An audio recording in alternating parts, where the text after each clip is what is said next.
Welcome back to Vancouver. Last night we saw exactly why women's figure skating is the Winter Games' most popular event. Raw emotion, record scores, and a historic jump.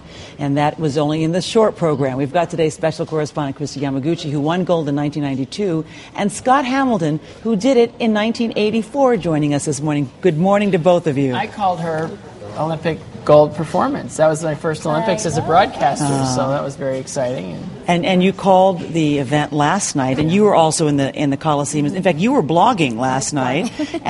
Describe the feeling in the Coliseum last night. I mean, it was electric.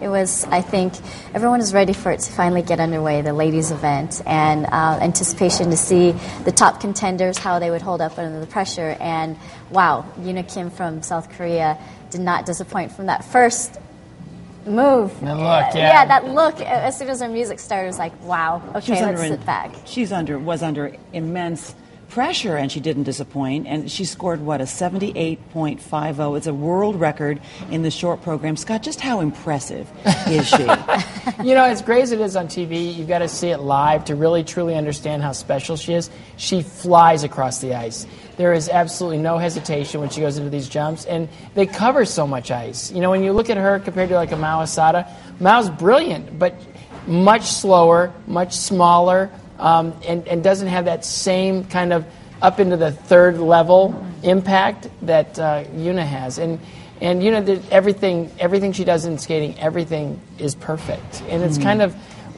how did this happen? I mean, there's no tradition of women's figure skating in Korea. They've had really good skaters in the past, but nothing like this. And so she doesn't need a triple axel, as Mao Asada has. Well, ironically, her combination, the triple toe combination, actually garners more points than Mao's triple axel double toe combination. So, interesting analogy there, but she does have, like Scott says, other qualities that are beyond the other skaters. The speed, the power, and, just the overall presence, I think, on the ice is so commanding. Which is not to say that Mao Asada is a shirker. I mean, my goodness, what a beautiful skater. She's from Japan, and she's got to be thinking about her strategy this morning after what happened last night. Barring a mistake, right? You're laughing at me. No, it's like your strategy. She's the only woman in the world that does triple axel, right? And she's going to probably put two of them in a long program, and it probably won't be enough. Because the way that Yuna sets up her program is a beautiful triple axel. No, it's just gorgeous. But, again, it doesn't have that same speed and the same flow across the ice.